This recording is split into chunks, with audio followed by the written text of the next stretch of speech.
بھائیوں دوستوں، میں آپ کا سواگت کرتا ہوں، آپ کا استقبال کرتا ہوں۔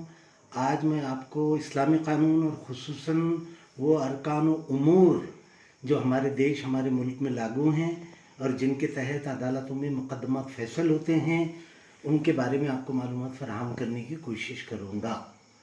کوئی بھی لا، کوئی بھی قانون جس کی اساس مذہبی فلسفہ ہو، وہ اس کو پرسنل لا نہیں کہنا چاہیے۔ اب ان پرسنل لا، ان الفاظ کا استعمال یا تو مستعمل ہے یا غلط العام ہے، بلکہ حقیقت تو یہ ہے کہ پرسنل لا ان الفاظ کا استعمال محض شناخت و تشخیص کے لیے کیا جاتا ہے۔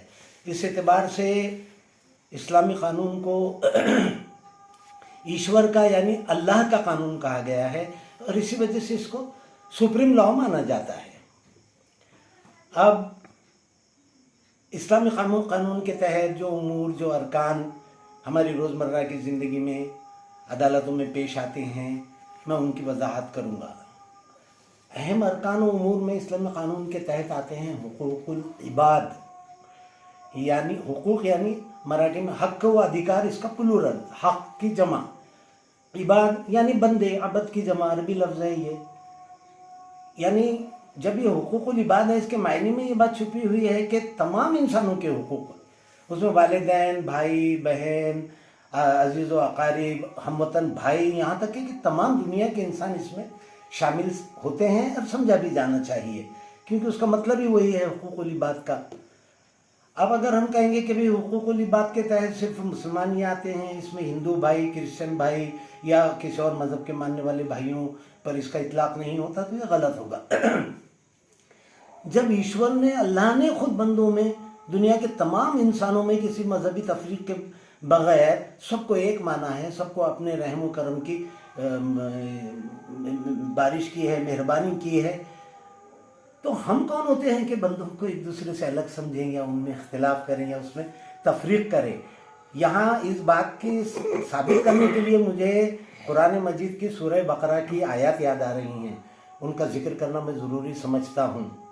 وہ یوں ہیں: ان الذین آمنوا والذین ہادوا والنصارى والصابئین من آمن باللہ والیوم الآخر وعمل صالحا فلہم اجرہم عند ربہم ولا خوف علیہم ولا هم یحزنون۔ اس کے معنی یوں ہوں گے کہ بے شک ایمان والے اور وہ ہادو یعنی یہودی بھائی، نصارہ یعنی عیسائی کرسچن بھائی، صابئین یعنی ستارہ پرست بھائی۔ اب یہ اشارہ ہمارے ملک کے اپنے دیش واسی بھائیوں کا تذکرہ ہے، یہ میں اس پر بعد میں بحث کروں گا کہ صابئین ہمارے ملک کے بھائی، ہندو بھائی کیسے ہوتے ہیں، میں اس کا تذکرہ کروں گا۔ ایسے لوگ ہادو، نصارہ وغیرہ وغیرہ و صابئین جنہوں نے ایشور کو، اللہ کو ایک مانا، آخرت پر یقین رکھا، آخرت یعنی مرنے کے بعد انسان کے اچھے برے اعمال، کرموں کا صلہ ہے، پھل ہے، اچھے برے کرموں کی سزا اور جزا ہے، اور عمل صالحا جنہوں نے نیک اعمال کیے، اچھے کرم کیے، فلہم اجرہم عند ربہم ان کے لیے اللہ کے، ایشور کے پاس ثواب ہے، اس کی کرپا ہے، ولا خوف علیہم ولا هم یحزنون اور نہ ان کو کوئی اندیشہ ہوگا، نہ ان کو بھے ہوگا، نہ خوف ہوگا، نہ اس کو کسی قسم کا کوئی غم اور دکھ ہوگا۔ اب جب قرآن مجید نے خود یہ بات واضح کر دی، اللہ رب العالمین نے خود بتا دیا، تو ہم نے اس میں فرق نہیں کرنا چاہیے۔ حقوق العباد کے بعد میں آتے ہیں، میں مختصراً کہہ رہا ہوں، بہت سے ارکان ہیں لیکن خاص کا میں تذکرہ کر رہا ہوں۔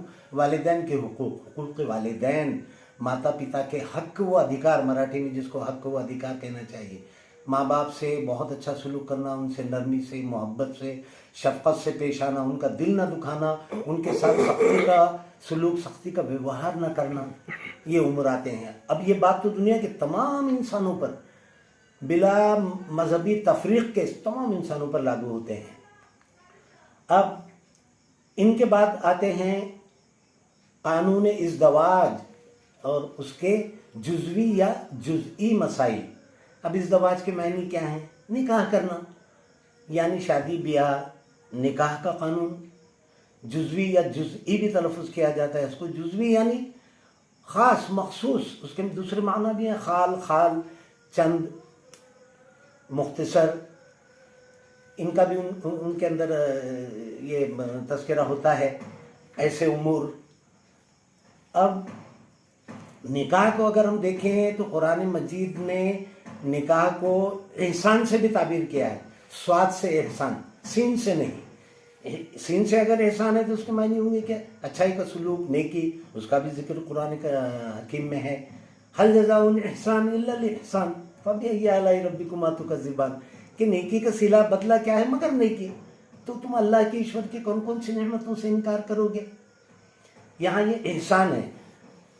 جناب ڈاکٹر محمد میاں صدیقی نے اپنی کتاب، اپنی ڈکشنری قرآن مجید کی کا عربی اردو لغت، اس میں قرآن کریم میں جتنے بھی الفاظ کا استعمال ہوا ہے ان کے معنی نہایت جامع اور ہماگیر انداز میں انہوں نے اس کو بیان کی ہیں. اس کو ضرور دیکھیں. اب یہ ہو گئے نکاح کے احکامات. تو اب اس کے تحت ہم کو یہ بھی دیکھنا ہوگا کہ کن عورتوں سے نکاح جائز ہے اور کن عورتوں سے نکاح ممنوع ہے، ناجائز ہے. اس کو بھی دیکھنا ضروری ہوگا. اس کے بعد اہم نکات کے اندر آتا ہے حقوق زوجین و حسن معاشرت. عورتوں کے، پتنیوں کے، بیویوں کے حقوق کیا ہیں، ان کے احکام. حسن معاشرت، یہاں حسن کے معنی محض جسمانی خوبصورتی اور کوئی خوبصورتی نہیں، اس کو عمدگی، خوبی، یہ معنی ہے اس کے. کوئی چیز بہت اچھی ہے، مراٹھی میں جس کو چانگلے پنا جس کو کہتے ہیں، چانگلی وستو ایکادی. اس کی معاشرت کیا ہے؟ معاشرت ہے کہ مل جل کر زندگی گزارنا. دنیا کے تمام انسانوں کو روزمرہ کی زندگی میں ایک دوسرے سے سابقہ پڑتا ہے، واسطہ پڑتا ہے، ان سے سمبند آتا ہے. یعنی ایک بہت اچھے طریقے سے تمام انسانوں نے بغیر کسی مذہب و ملت کی تفریق کے، فرق کے زندگی کو گزارنا چاہیے. یہ بھی اس کے تحت آتے ہیں. اب اس کے بعد آتا ہے مردوں کے حقوق و فرائض، عورتوں کے فرائض و حقوق. اس کے بعد آتا ہے دیکھیے پردہ، ایلا، لعان، زہار اور کفارہ، طلاق، احکام خلا، عدت، نان و نفقہ، وصیت اور وراثت، میراث. جو کوئی مسلم شخص انٹسٹیٹ فوت ہو جاتا ہے تو اس کی میراث کے مستحقین کون ہوں گے، حصے دار کون ہوں گے، ان کے حق و حصے کتنے ہوں گے، ورثہ کس طرح طے ہو. اب اس ورثہ کو ورثہ بھی تلفظ کیا جاتا ہے جو یا تو مستعمل ہے یا غلط اللغام ہے، ورنہ اگر ہم لغت دیکھیں، ڈکشنری دیکھیں تو اس کا تلفظ ورثہ ہے. تو ورثہ کس طرح طے ہو، اس کی شرائط کیا ہیں، انشاءاللہ میں ان تمام باتوں پر آئندہ ایپیسوڈ میں روشنی ڈالوں گا. شکریہ.